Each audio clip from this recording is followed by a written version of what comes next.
The second day of the Amgen Tour of California. Mark Cavendish, the winner yesterday, ready to battle out a sprint again on this second stage between Nevada City and Lodi, a first-time finish there. And once the riders were away from Nevada City, Paul, they were experiencing the drought conditions which have affected this region for the last 18 months. But as is the norm here at the Amgen Tour of California, a four-man breakaway getting clear very early on after just 5.5 miles of racing, building up a lead at one stage of 5.5 minutes over the main field. Markel Irizar of Team Trek, Daniel Oss of Team BMC, Robin Carpenter of Team Hincapie, and Luis Romero, the only Cuban rider in the race, of James Hagen's, making the move, coming together at 17 miles into the rest. And for quite a way here, the riders behind were not too interested in the move up front, but they were getting anxious as we were closing in and heading south towards Lodi. Yes, it was the wind conditions made it very difficult, but the drama happened as they entered into the finishing circuit. Look at this, halfway down the main field, a massive stack took out 10 or 15 riders, many of them delayed by the accident and many of them injured and unable to finish the stage. Yes, anxious as they were to catch those leaders, riders lying in the road. Among them was Warren Barguil there, number 31, and also was in fact the former four-time champion of USA, Freddie Rodriguez.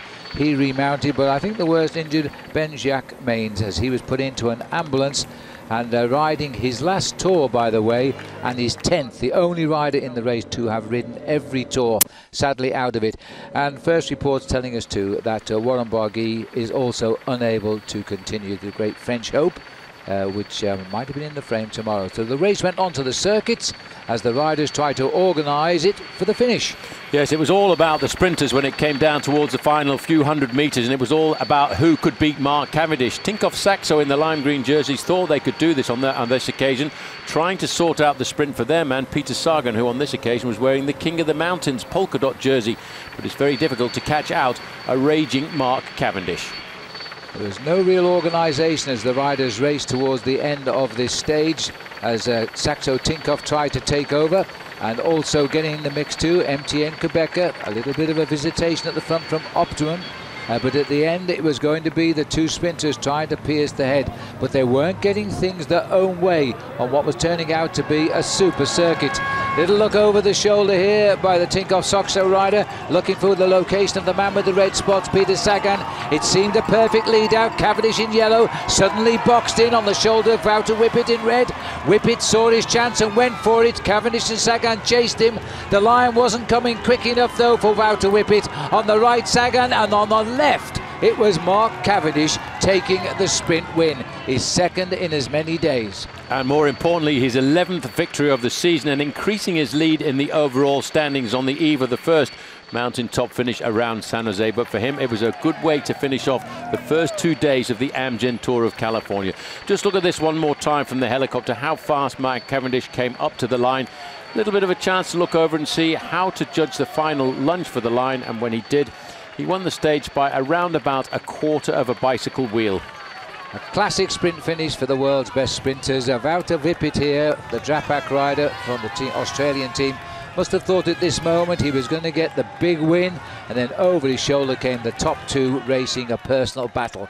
The result though, about a quarter of a wheel advantage to Mark Cavendish, who has increased his lead overall with the small time bonuses. But tomorrow, he's already predicted he won't be in yellow. There are 5 mountain climbs on the stage based at San Jose.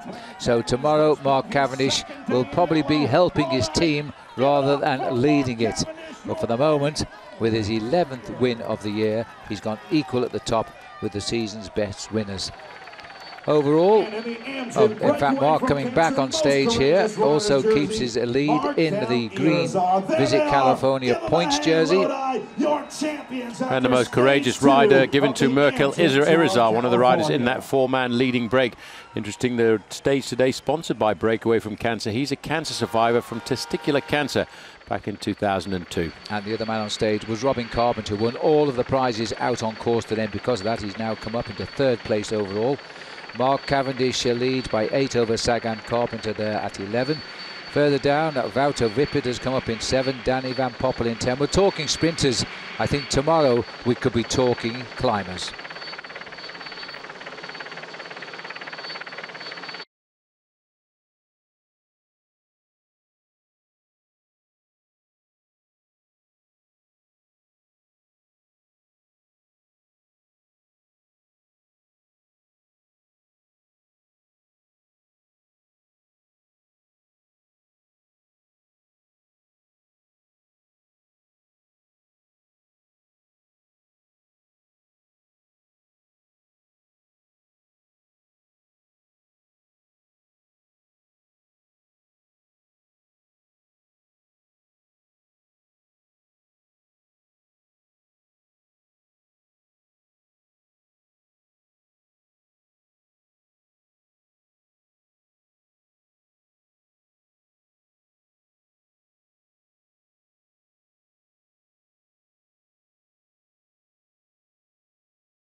Vouter Whippet is coming on the left too. Now they've got, and in fact Cavendish blocked in.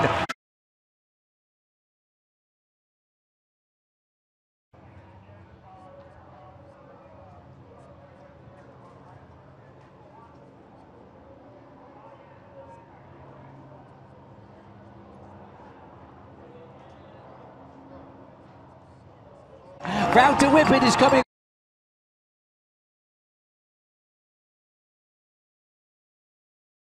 Vouter Whippet is coming on the left too.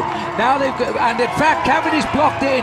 And blocked in by Vouter Whippet. Whippet comes in the centre of our picture. Watch out for John Murphy dodging about there. Now comes Sagan on the right.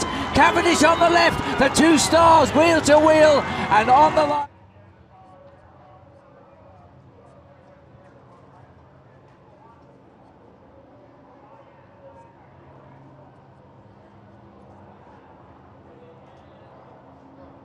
Whippet.